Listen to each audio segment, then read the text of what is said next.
Let's begin to explore the 15 tactics.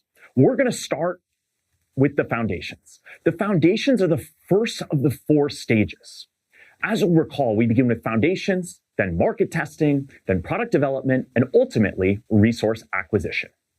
Starting with foundations, we'll look at goal setting and systems. Starting with goals, tactic number 1. Goals help us to make sure that what we do in the short term is aligned with our long-term vision for our venture.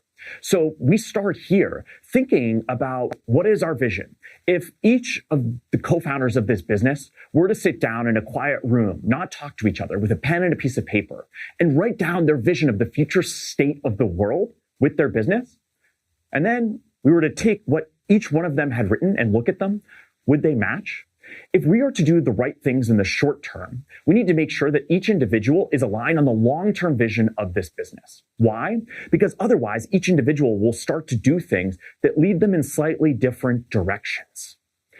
We build this alignment on our team to start, and then we begin to work backwards. We work backwards towards the shorter-term goals that will help us towards that vision. Those shorter-term goals are goals that we as a team should be aligned on.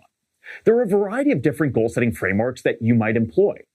The example that we walk through is related to OKRs, objectives and key results, but by no means is that the only framework that you can use. This starts by setting objectives that we want to achieve, and key results that tell us, should we achieve each of those key results, whether or not we have achieved the objective.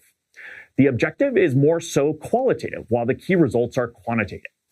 We want to make sure that for each of those key results and each objective as a whole, we have an owner, somebody who is ultimately accountable for whether or not that specific goal was achieved. And the research shows that those entrepreneurial teams that are the most successful are those that have milestones and have regularly scheduled meetings to check in on them.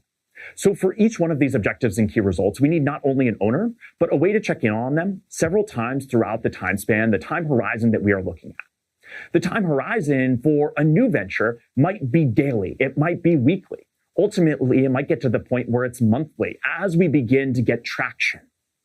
And ultimately, that might change to quarterly goals, annual goals, things of that sort. But for now, we want to figure out what needs to get done and needs to get done today. We can use these goals to figure out what other expertise we need to bring into the team, whether that's through a contractor, a friend, a volunteer, or perhaps a co-founder or full-time employee.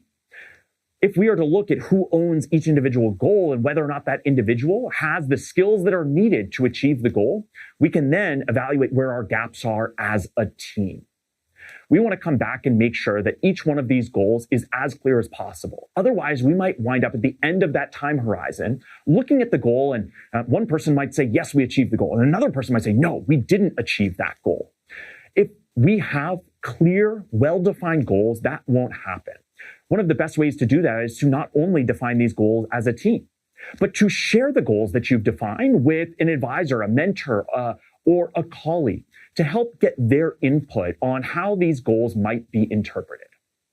Setting goals is incredibly important. Why? Because as entrepreneurs, we have very limited time. We need to make sure that that time is best invested in the things that will help to move the business forward. As entrepreneurs, we could fill up our to-do list all day long. We could put anything and everything under the sun on there.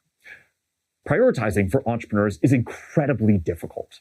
So setting these goals and sticking to them, making sure that the things that show up on our daily to-do list actually help to achieve that next milestone will be incredibly important. Set these goals, stick to them, and regularly check in on them over the course of time with your team. That will help us to get to the point where, yes, we can go acquire additional resources and bring others onto the team. These will grow with us. As our team grows, our goals will grow. And anytime we have any change in resources, be it more time with new people added to the team or people no longer with us on the team, or more money, less money, depending on our burn and what we've raised, we need to reevaluate those goals because our goals should be ambitious. They should be 120% of what is reasonable. Not so ambitious that we could never achieve them, but they should be more than what's reasonable so that we are continuing to push ourselves. If you find that you achieve all your goals at the end of the time horizon, we're probably not being ambitious enough. But any change in resources means that we should be able to achieve more or less. And so that's why we need to constantly reevaluate these goals and where we are in our overall progress towards achieving that ultimate vision.